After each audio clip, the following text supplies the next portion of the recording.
¿Te han expulsado alguna vez del restaurante más exclusivo de Madrid simplemente porque tu ropa no encajaba? Lucía Herrera vivió esa humillación pública en la Perla Dorada y pensó que su carrera estaba acabada hasta que un sedán negro se detuvo en la acera y un desconocido pronunció su nombre como si llevara buscándola toda la vida. Esta historia de drama, herencia secreta y venganza épica te llevará por las calles de la alta sociedad madrileña, donde una joven invisible descubre que lleva en las venas la sangre de uno de los imperios hoteleros más poderosos de España. Giros inesperados. Emociones a flor de piel y justicia servida en bandeja de plata. No te pierdas la historia completa de la expulsada del restaurante de lujo que terminó siendo la dueña de todo. Mi nombre es Lucía Herrera. Y mientras estaba frente a las puertas de caoba pulida del restaurante La Perla Dorada, en pleno barrio de Salamanca, respiré hondo intentando calmar el temblor de mis manos. Aquello no era solo una comida de negocios. Era el salvavidas que llevaba 3 años persiguiendo en Soluciones Vanguard. Ajusté la correa de mi bolso, donde guardaba la única copia de la propuesta que había pulido durante 48 horas seguidas. Alisé mi blazer gris carbón. No era de firma. Lo había comprado en rebajas en el Corte Inglés. Pero lo tenía impecable, limpio, planchado, profesional. En mi mundo, eso siempre había bastado. Miré el reloj del móvil, las 12:55. 5 minutos antes de la reserva de la 1 con el representante de la firma biotecnológica que mi empresa necesitaba desesperadamente cerrar. Si lo conseguía, no solo me salvaba, me ascendían. Si fallaba con los últimos despidos, acabaría en la calle. Empujé las pesadas puertas y entré en el silencio climatizado del restaurante. El olor me golpeó primero, cuero caro, trufa blanca y dinero viejo.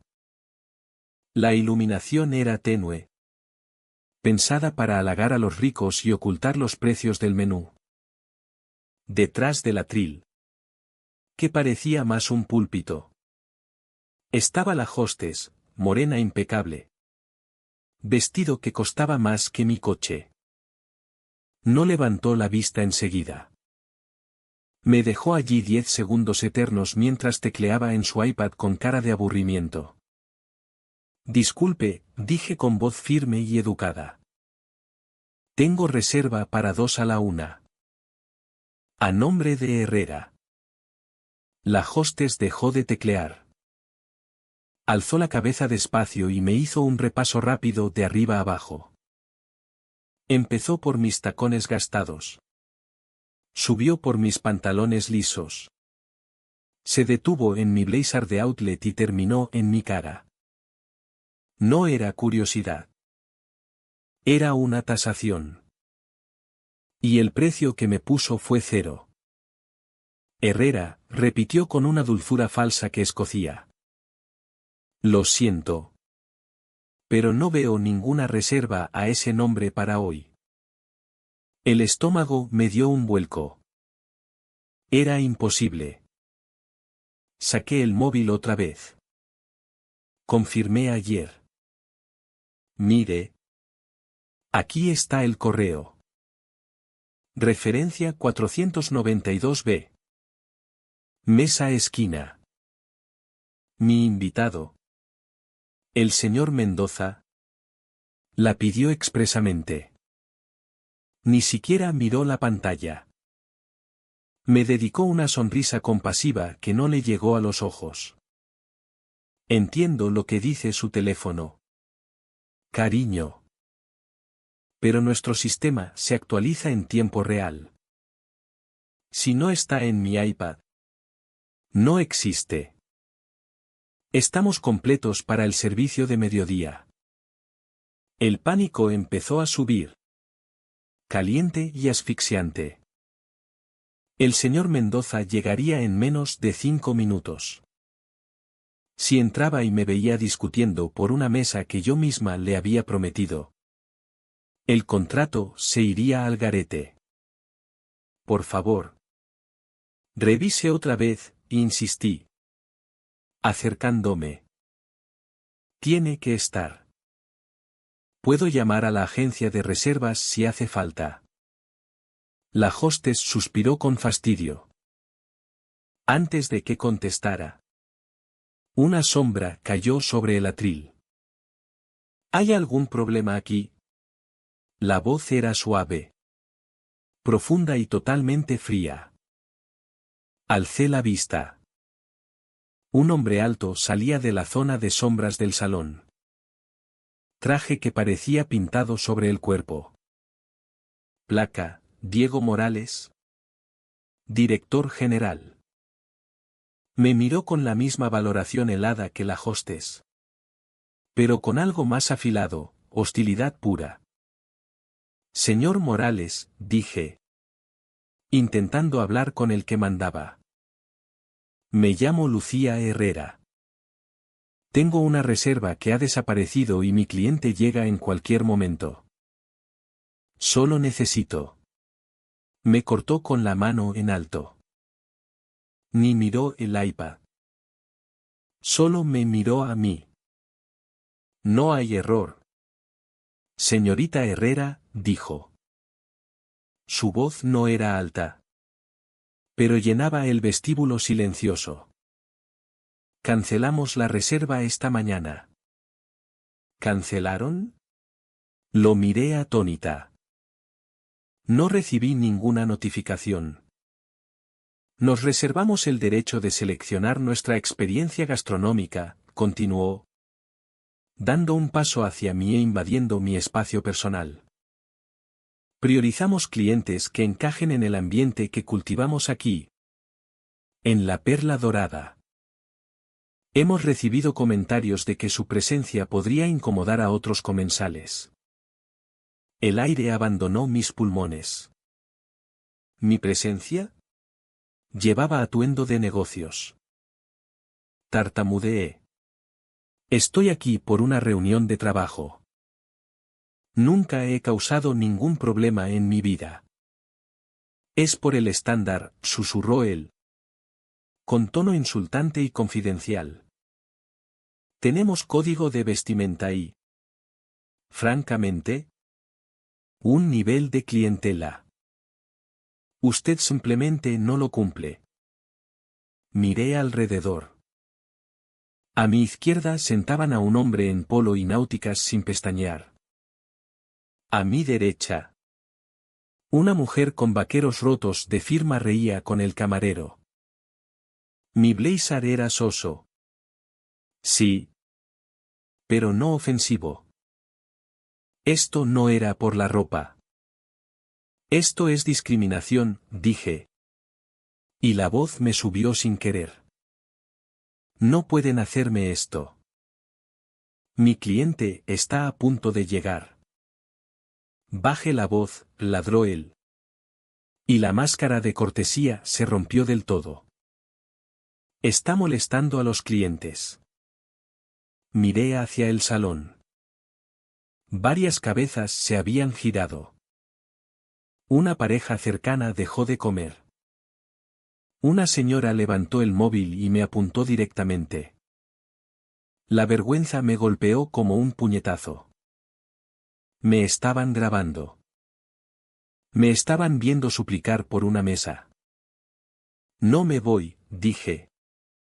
Aunque las rodillas me flojeaban. Tengo una reserva válida.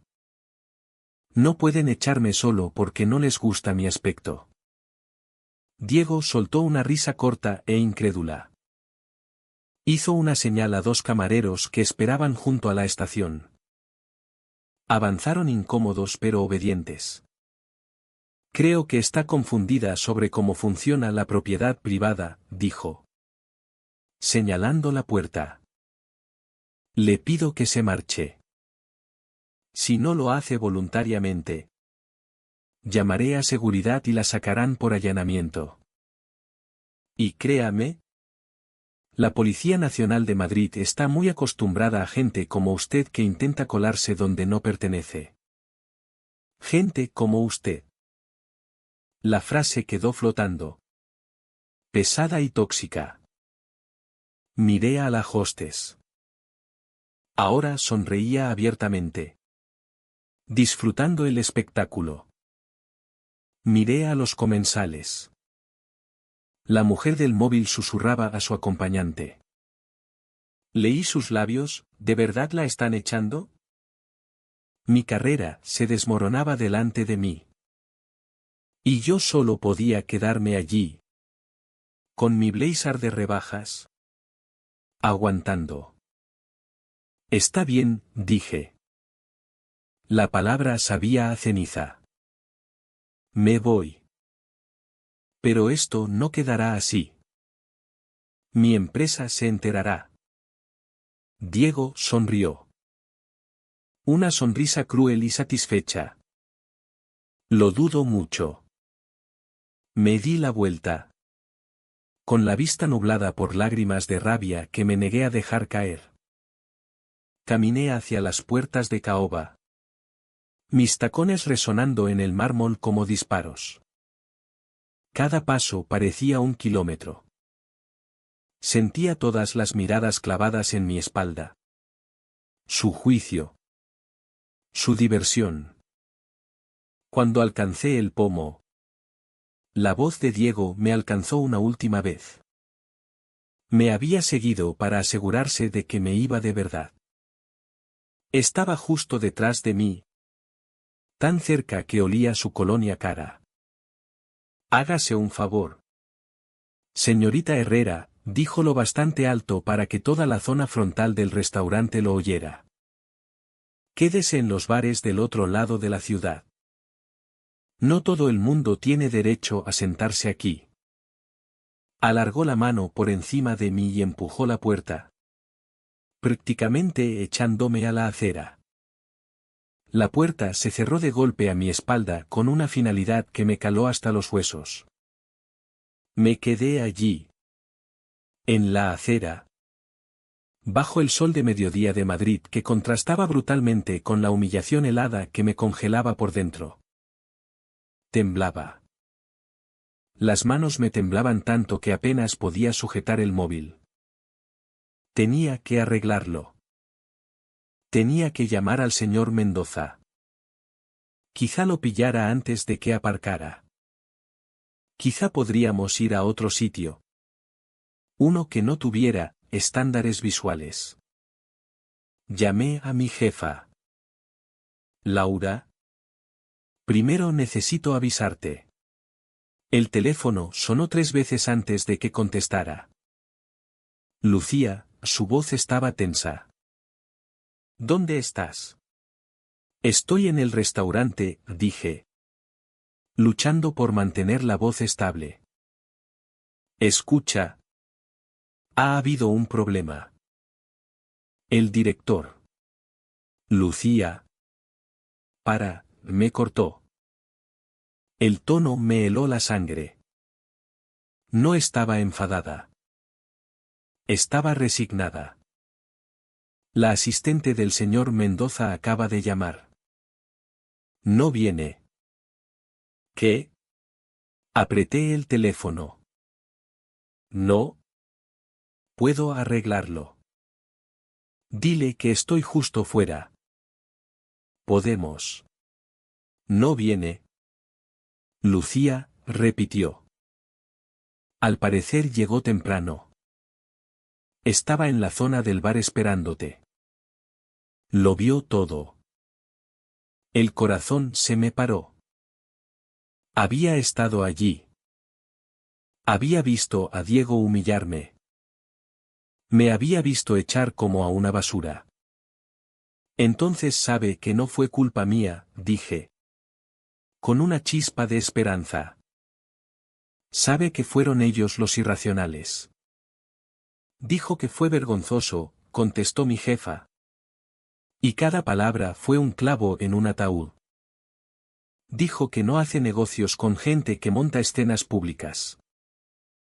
que refleja mal en su marca asociarse con drama. Ha retirado el contrato. Se acabó. El silencio en la línea se estiró. Vasto y aterrador. Intenté explicar. Susurré. Sé que lo intentaste, dijo ella. Más suave ahora. Pero no sirvió. Los socios están furiosos. Sabes que necesitábamos este cierre. No sé si podré protegerte esta vez. Lucía. Vete a casa. Hablamos el lunes. La línea se cortó. Bajé el móvil despacio. El ruido de la calle de Madrid se convirtió en un zumbido sordo. Coches. Turistas con helados. Pájaros en los árboles de la Castellana, todo parecía lejano. Como si estuviera viendo la vida de otra persona. Había hecho todo bien. Había estudiado. Había trabajado 18 horas al día. Había comido ramen 3 años para ahorrar. Había seguido todas las reglas. Y en 10 minutos. Un hombre en traje decidió que yo no valía nada y me lo quitó todo. Caminé hasta el bordillo y me senté en un banco de hierro forjado. Ya no me importaba arrugar el blazer. Nada importaba. Me tapé la cara con las manos. Luchando contra las ganas de gritar. Volví a aquel viejo sentimiento que había combatido toda mi infancia, el de ser sobrante. De ser la que no encajaba. Un ronroneo bajo de motor me hizo levantar la cabeza. Un coche se había detenido justo delante de donde yo estaba. No era cualquier coche. Era un sedán negro. Largo y elegante. De esos que se deslizan por el tráfico como un tiburón por el agua. Tan pulido que veía mi reflejo distorsionado en la puerta. Esperaba que bajara un chofer a abrirle la puerta a algún VIP del restaurante. Empecé a levantarme, pensando que debía apartarme. No quería que otro rico me mirara con lástima o asco. Pero la puerta trasera se abrió y bajó un hombre mayor. Era imponente. Cabello plateado peinado hacia atrás. Traje que hacía que el de Diego pareciera un disfraz. Se apoyaba en un bastón de mango de plata. Pero no parecía frágil. Parecía poderoso. Parecía el tipo de hombre que posee edificios. No solo mesas. Se quedó en la acera y miró alrededor. Escaneando la zona con una intensidad casi aterradora.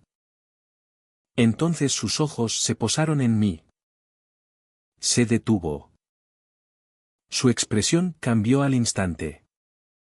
La mirada dura y buscadora desapareció. Reemplazada por algo que parecía dolorosamente conmoción.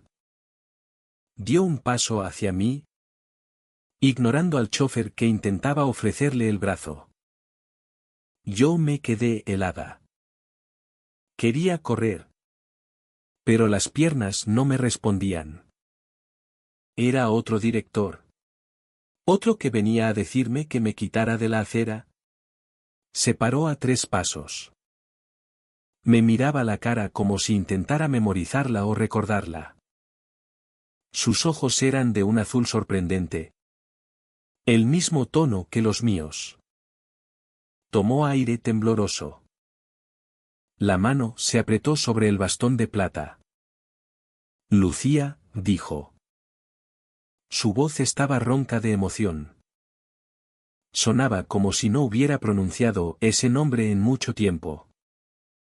Parpadeé y di medio paso atrás.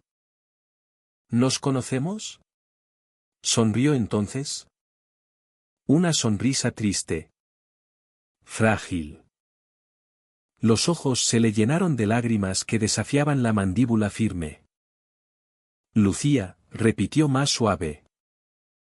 Te he buscado por todas partes. 20 años buscándote y por fin te encontré. Para entender por qué las palabras de un extraño en la acera podían helarme la sangre. Hay que entender el silencio de la casa donde crecí.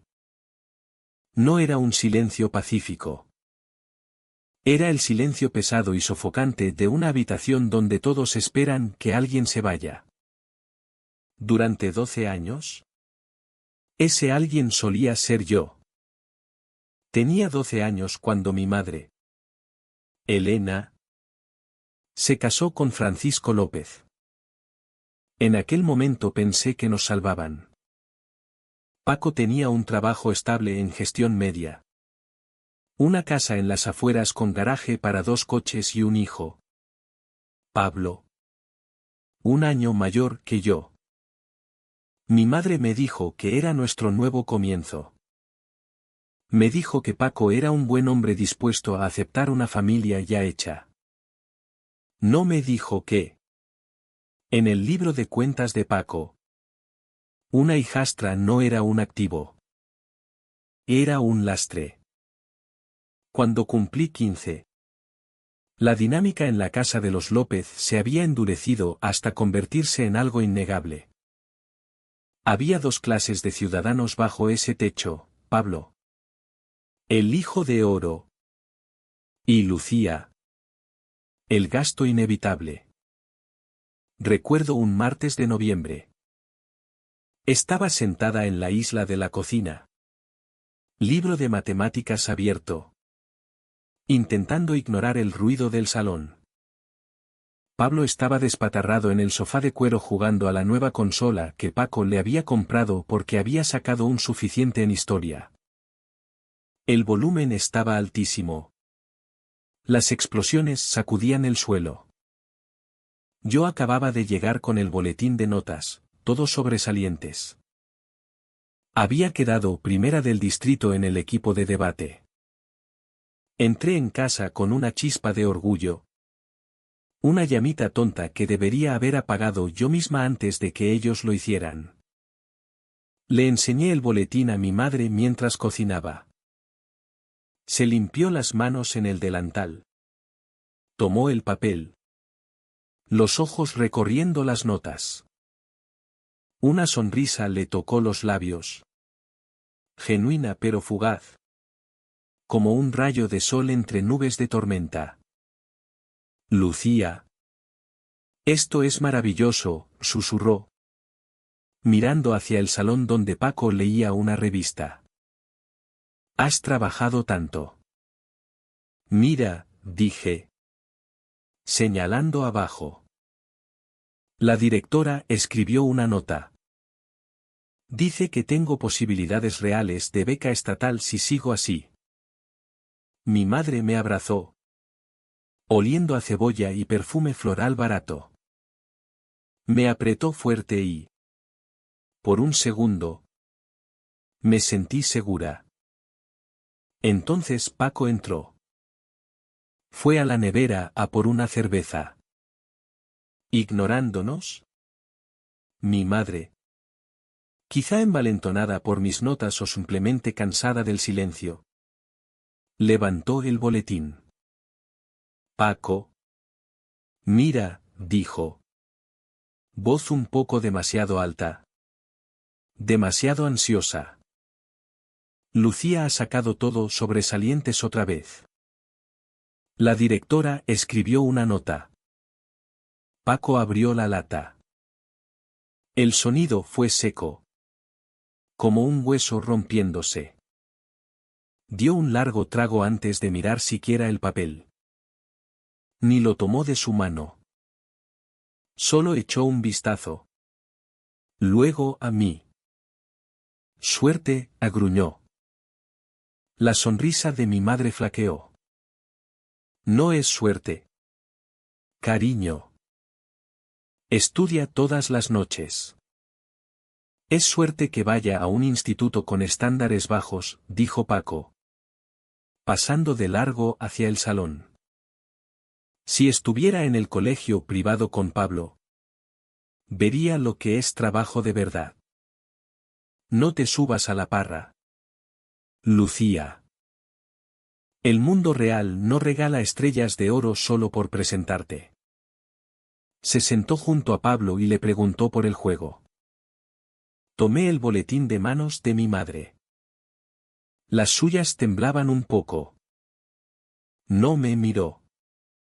Volvió a los fogones y empezó a remover la salsa con movimientos bruscos y enfadados.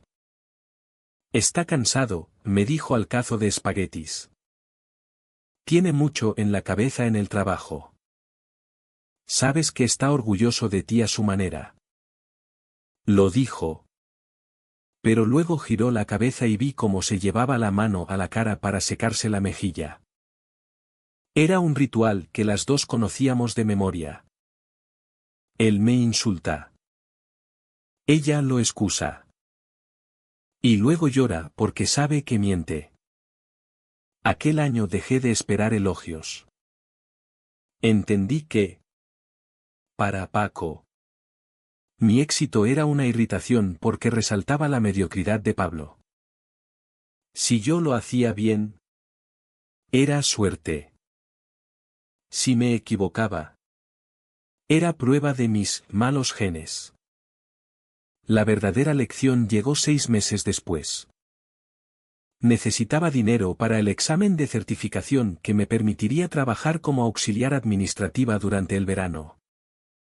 Quería el puesto con desesperación. Pagaba 3 euros más por hora que la hamburguesería donde llevaba friendo desde los 14. Necesitaba 150 euros para la matrícula. Había ahorrado 70. Pero me faltaban 80. Esperé a que Pablo saliera con sus amigos. Esperé a que mi madre estuviera en el jardín para no tener que presenciar la humillación. Entré en el salón donde Paco veía un partido de fútbol. Paco, dije. No apartó los ojos de la pantalla. ¿Qué? Tengo una oportunidad de trabajo, dije. Manteniendo la voz nivelada. Auxiliar administrativa. Paga bien. Pero necesito hacer el examen de certificación el sábado que viene. Tengo la mitad del dinero. Pero me faltan 80.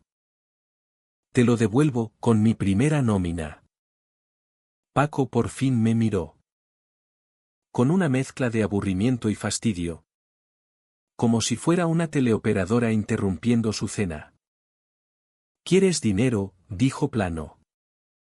Es una inversión, argumenté. Lo recupero en 2 semanas. Se rió. Un sonido seco y hueco. Siempre pidiendo. ¿Tienes idea de lo que cuesta tenerte en esta casa? La comida que comes. La luz que gastas. El agua de tus duchas largas. ¿Crees que eso es gratis? Compro mi ropa, dije. Apretando los puños. Pago mis materiales del instituto. Compro mis cosas de aseo. ¿Y quién paga la hipoteca? Estalló Paco. Voz subiendo. ¿Quién paga los impuestos? Vives aquí por la bondad de mi corazón. Chica. Me debes cada aliento que das bajo este techo. No me hables de inversiones. Eres la peor inversión que he hecho nunca. Metió la mano en el bolsillo y sacó un fajo arrugado de billetes. No me los dio. Los tiró sobre la mesa de centro. Se esparcieron, un 5. Unos cuantos de 1. Quizás 10 euros en total. Toma, dijo. Volviendo al partido. Cómprate un poco de humildad y no me pidas ni un céntimo más. Si quieres 80 euros, ve a fregar baños. Me quedé mirando los billetes arrugados sobre el cristal polvoriento. Mi orgullo gritaba que los dejara. Mi orgullo me decía que saliera y no mirara atrás. Pero necesitaba ese trabajo. Necesitaba la vía de escape que representaba ese dinero. Así que alargué la mano. Me quemó cuando recogí los billetes. 7 euros. Me había tirado 7 euros. Salí del salón sin decir palabra. Fui a mi habitación. Me senté en mi escritorio de segunda mano y abrí el cuaderno negro que guardaba escondido bajo el colchón. Era mi libro de cuentas. No lloré. Llorar era para mi madre. Llorar implicaba sorpresa ante la crueldad. Y yo ya no me sorprendía. En cambio, escribí, 12 de mayo. Pedí dinero para el examen. Recibí 7 euros y una charla sobre ser una carga. Pablo recibió ayer unas zapatillas nuevas de 120 euros. Saldo de deuda emocional pendiente. Empecé a anotar todo. Cada vez que Paco mencionaba cuánto comía. Cada broma sobre mi padre biológico siendo un perdedor, aunque nunca lo conoció. Cada vez que Pablo rompía algo y yo cargaba con la culpa. Fechas. Horas. Citas exactas. No era solo un diario. Era prueba. Necesitaba verlo en blanco y negro para demostrarme que no estaba loca. No era desagradecida. Me estaban borrando. 2 años después. El borrado casi se completó. Mi madre enfermó. Cáncer de páncreas que devoró su vitalidad en meses. Hacia el final. La casa se convirtió en un hospicio. Paco se quejaba en voz alta de las facturas médicas. A menudo al alcance del oído de la habitación de ella. Hablaba del coste de su muerte como si fuera una reforma que se había ido de presupuesto. Una tarde lluviosa. 2 días antes de que falleciera. Mi madre me llamó a su habitación. Lucía, susurró. Cierra la puerta. Echa el pestillo. Lo hice. El corazón martilleándome las costillas. Me senté al borde de la cama y tomé su mano fría. Rebuscó bajo la almohada con dedos temblorosos y sacó una pequeña bolsita de terciopelo. Me la puso en la palma. ¿Qué es esto? Susurré. Dentro había una llave. Pequeña. Plateada. Parecía de un cofre de juguete. Pero pesaba. Es de una caja de seguridad, dijo. Voz apenas un hilo. Un mini cofre. La he guardado escondida 24 años. Mamá. ¿Qué hay dentro? Me apretó la mano con fuerza sorprendente. La verdad, dijo. Y una elección. Escúchame. Lucía. No se lo digas a Paco. No se lo digas a nadie. Esconde esta llave. Cósela en el abrigo si hace falta. Lo haré, prometí. Aterrorizada por la intensidad de sus ojos. No la abras todavía, dijo. Lágrimas escapando por las comisuras. No hasta que estés lista para marcharte de todo. No hasta que seas lo bastante fuerte para afrontar lo que viene después. Yo era demasiado débil. Lucía. Yo tenía tanto miedo, pero tú estás hecha de hierro. Tosió. Un sonido húmedo y terrible que le sacudía el pecho. Él no es quien crees que es, susurró. Los ojos perdiendo foco. Y tú tampoco. Murió 48 horas después. No lloré en el funeral. Me quedé junto a la tumba con un vestido negro de tienda de segunda mano. sintiendo el peso frío de la llave en el bolsillo. Vi a Paco aceptar condolencias con cara de duelo adecuado. Lo vi secarse ojos secos con un pañuelo. El dolor que sentía era una piedra dura y fría en el estómago. Echaba de menos a mi madre. Pero también el escudo que había intentado ser. Sin ella, ya no había nada entre mí y la hostilidad abierta de esa casa. El luto duró exactamente 3 meses. 90 días después de enterrar a mi madre. Un camión de mudanzas se detuvo en la entrada. Bajó Victoria. Era más joven que mi madre. Pelo rubio teñido y una risa que sonaba a cristal rompiéndose. Era la nueva esposa de Paco.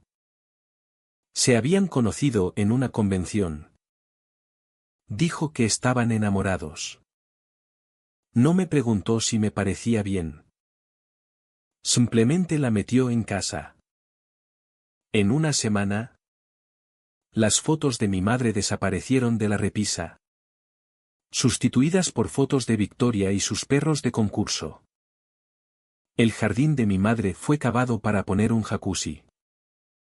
La casa olía distinto, a velas de vainilla baratas y desinfectante. Volví un día de clase y encontré mi habitación reordenada. Mi escritorio arrinconado. La mitad de mi armario ocupado por cajas de abrigos de invierno de Victoria. ¿Qué es esto?, le pregunté a Paco, encontrándolo en la cocina. Victoria necesita espacio de almacenamiento, dijo, sin levantar la vista del bocadillo. Tú no necesitas tanto sitio. Casi nunca estás aquí. Pero son mis cosas, dije. ¿Dónde se supone que estudio? Arregla telas, contestó. Y por cierto, Victoria cree que deberías empezar a pagar alquiler. Ya tienes 18. No llevamos un hotel de caridad. Lo miré y supe que mi madre tenía razón. Estaba hecha de hierro. Porque si hubiera sido de cristal, me habría hecho añicos allí mismo. Volví a mi habitación, o a la habitación que toleraba mi presencia, y saqué el cuaderno negro. Pasé a una página nueva. 20 de agosto. Mamá lleva 3 meses muerta. Sustituida por Victoria. Exigen alquiler por la habitación donde crecí. Estado, desahuciada de mi propia vida. Toqué el pequeño bulto en el forro de la chaqueta donde había cosido la llave. Estoy lista, susurré a la habitación vacía. No estaba lista para abrir la caja todavía. Sabía que lo que hubiera dentro haría estallar el suelo frágil sobre el que pisaba.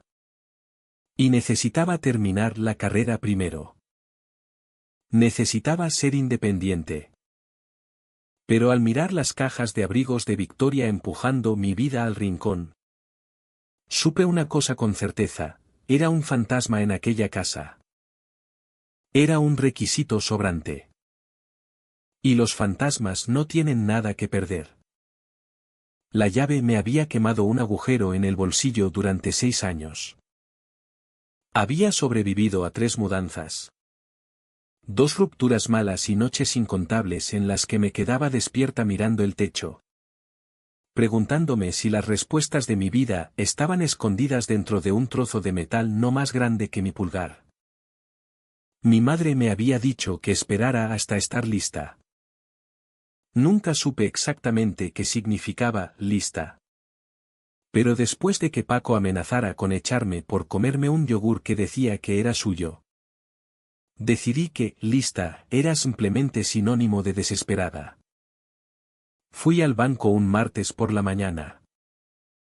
Usé mi pausa del almuerzo, diciendo a mi supervisora que tenía cita en el dentista. La caja de seguridad estaba en una antigua cámara acorazada que olía a polvo y dinero frío. Cuando el director del banco me dejó sola en la pequeña sala de visionado, El silencio pesaba como el aire antes de una tormenta. Inserté la llave. Giró con un clic mecánico satisfactorio. Saqué el largo cajón metálico y lo puse sobre la mesa. Dentro no había oro. No había diamantes ni fajos de billetes que solucionaran mi alquiler. Solo un grueso sobre manila sellado con cinta amarillenta por el tiempo y una pequeña tarjeta rectangular grapada delante. Me senté. Las manos me temblaban tanto que tuve que agarrar el borde de la mesa para estabilizarlas. Tomé el sobre. En la letra curvada y hermosa de mi madre. Una sola palabra, Lucía. Lo abrí. 3 cosas cayeron: el primer acta de nacimiento, una carta manuscrita de varias páginas y una fotografía de un joven que se parecía tanto a mí que se me cortó la respiración. Tenía mis ojos. Tenía la misma mandíbula terca que veía cada mañana en el espejo. Tomé primero el acta de nacimiento. No era la que había usado para matricularme en el instituto ni para sacar el carnet. Esa ponía a Francisco López como padre.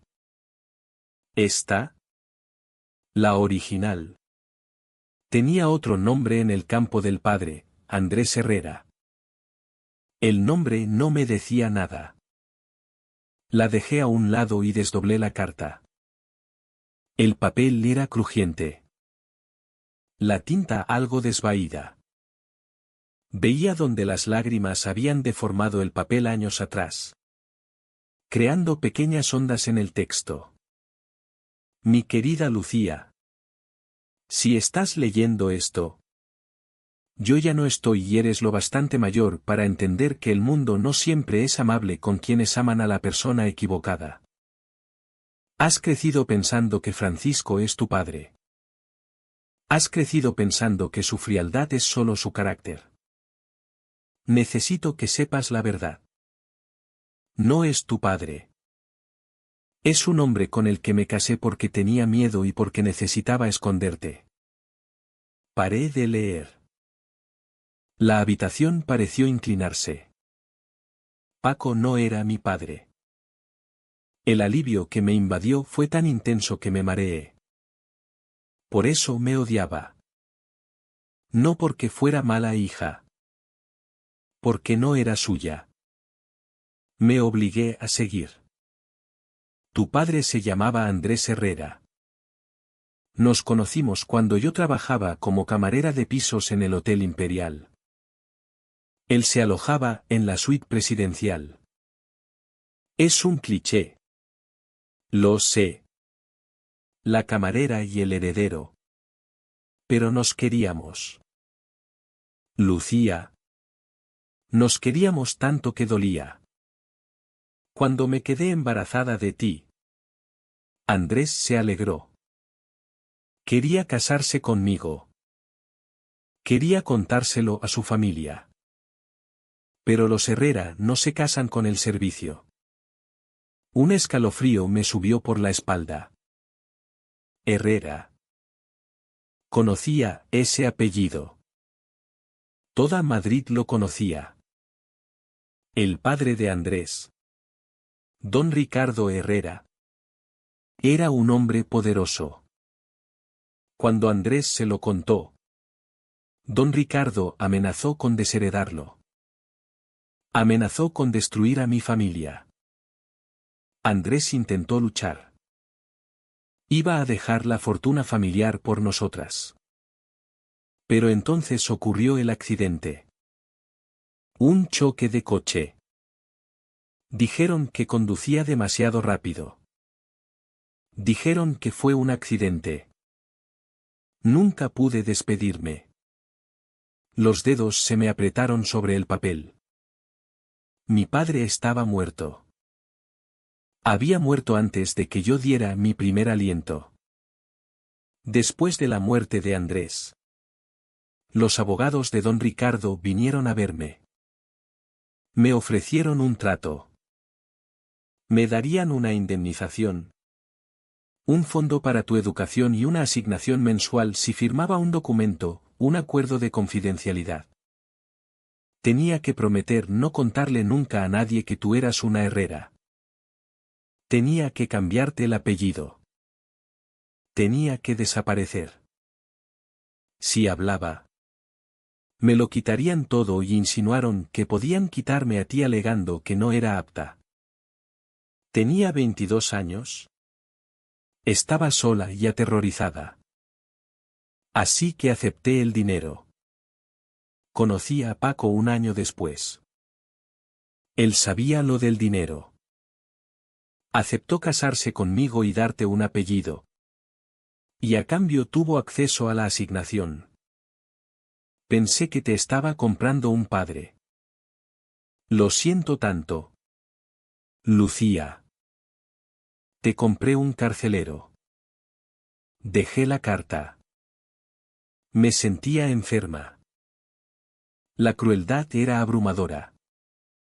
Mi madre había sido pagada para borrarme. Paco se había casado con ella no por amor, sino por el dinero del silencio que venía con mi existencia. Eso explicaba el libro de cuentas. Eso explicaba por qué siempre hablaba del coste de criarme. No pagaba por mí. Yo pagaba por él. Miré el último párrafo. El fideicomiso es sustancioso. Lucía. Estaba destinado a ti. Para cuando cumplieras 21. Pero Paco lo controla como fiduciario hasta que cumplas 25. Temo que no ha sido honesto contigo. Temo que lo ha estado usando. Si estás leyendo esto y te tratan injustamente, necesitas ayuda. He dejado la tarjeta del único hombre que intentó ayudarme entonces. Se llama Mateo Rivera. Era abogado junior de los Herrera. Pero tenía conciencia. Redactó el acuerdo. Pero me miró con amabilidad. Ve a él. Dile quién eres. Tomé la tarjeta. Mateo Rivera. Abogado. La dirección estaba en el distrito histórico. Recogí los papeles. Las manos moviéndose mecánicamente. Lo metí todo de vuelta en el sobre excepto la tarjeta. Salí del banco al sol cegador de Madrid. Sentía que acababa de bajar de otro planeta. Fui a una cafetería 2 calles más allá y abrí el portátil. Tecleé un nombre en la barra de búsqueda, Ricardo Herrera. Los resultados inundaron la pantalla. Don Ricardo Herrera. Presidente de Grupo Herrera Hostelería. Magnate madrileño. Donaciones millonarias a la Fundación del Patrimonio.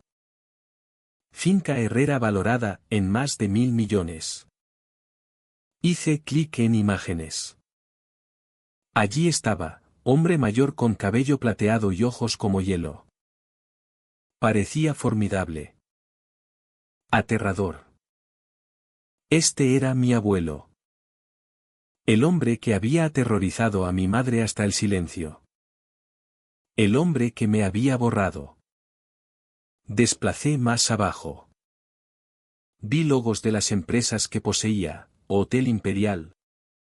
Grupo La Perla. Me quedé helada. La Perla Dorada. Era el restaurante donde tenía la gran reunión la semana que viene. La ironía era tan afilada que sabía a sangre. Estaba suplicando un ascenso en una empresa desesperada por hacer negocios en una ciudad propiedad del abuelo que ni siquiera sabía que existía. O quizá sí lo sabía. Quizá le alegraba que yo hubiera desaparecido. Cerré el portátil. Miré el teléfono en mi mano.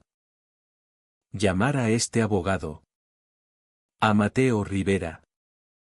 Significaba tirar de un hilo que podía deshacer toda mi vida. Significaba declarar la guerra a Paco. Significaba ponerme en el punto de mira de un multimillonario que ya había destruido la felicidad de mi madre. Pero entonces recordé a Paco tirándome 7 euros. Recordé cómo me decía que era una mala inversión. No era una mala inversión. Era una fortuna robada. Marqué el número de la tarjeta. Sonó 4 veces. Estaba a punto de colgar pensando que el número estaba muerto después de 12 años. Cuando una voz contestó, profunda, calmada, profesional. Mateo Rivera al habla. Tomé aire. La voz me tembló. Pero forcé las palabras. Señor Rivera. No me conoce. Me llamo Lucía Herrera. La historia continuó exactamente igual que en el original. Pero completamente reescrita en español natural. Con todos los nombres, lugares y detalles adaptados a Madrid y la cultura española. Manteniendo cada emoción, cada giro y cada momento de drama y venganza sin cortar nada. La humillación. El descubrimiento del fideicomiso. La carta de la madre.